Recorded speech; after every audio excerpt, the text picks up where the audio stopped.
Ahoy, it's Ryan, and in this video, I'm going to share with you the importance of considering what is referred to as the value proposition. Now, when you look at developing a business, you have to keep in mind that there's a business model behind it.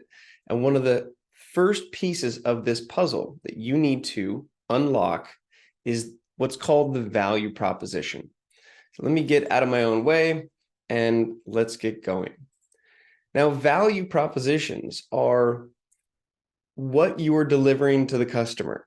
Now, it's important that you understand that what your value proposition is essentially is the problem that you're solving. I don't want you to focus on your idea. Your idea, to some extent, is the value proposition, but we're really looking more so at the problem that you're solving. So when you think about value proposition, immediately don't just think, this is my idea. Immediately think, this is the problem that I'm solving for my customer. At the end of the day, it's all about solving a need or a problem. Actually, every business should solve a need or a problem. Otherwise, it's just a solution. And nobody needs more apps or more things. If you really boil down what business is, it's problem solving. And so problem solving means that you're actually satisfying a customer need. It's not about your idea. It's about the problem that you solve. So when you are trying to articulate the problem, you might not realize, but when you can state the problem, that problem that you solve is your value proposition. Okay, so your value proposition is the problem that you solve. You might be thinking to yourself, what about the technology? Don't they care about it? Unfortunately, the reality is that people don't care about the technology. They don't care about the widget. They don't care about the service. What they do care about is what problems are solved. So don't focus on the fact that you have an app idea or that you have a new video game idea.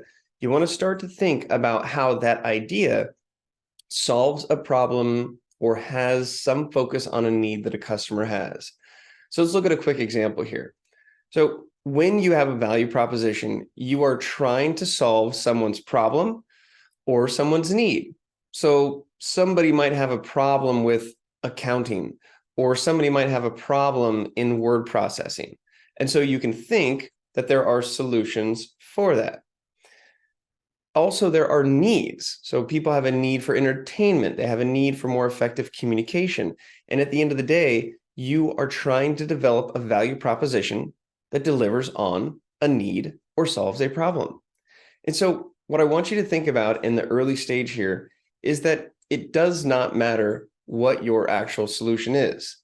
At this point, it's about articulating that that solution solves a problem or a need. And believe it or not, this may sound easy, but it is not. Describing the problem and really clearly defining your value proposition is one of the most difficult things that people sort of skip over in the beginning. And so I want you to think about your value proposition, not as your shiny idea, service, or product or technology, but what that will do for the consumer. What need will it fill, or what problem will it solve? Now, this is a concept, value proposition. This is where we start. And so we're going to pile through a number of sequential thought processes and things for you to consider so that you can duplicate and replicate this process no matter what your idea. Because guess what? Your first, second, third idea might not be the best.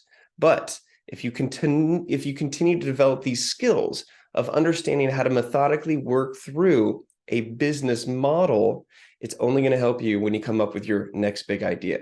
All right, there's a bunch more videos. Keep piling through. Remember, the value proposition, it is the problem that you're solving or the specific need that you are filling.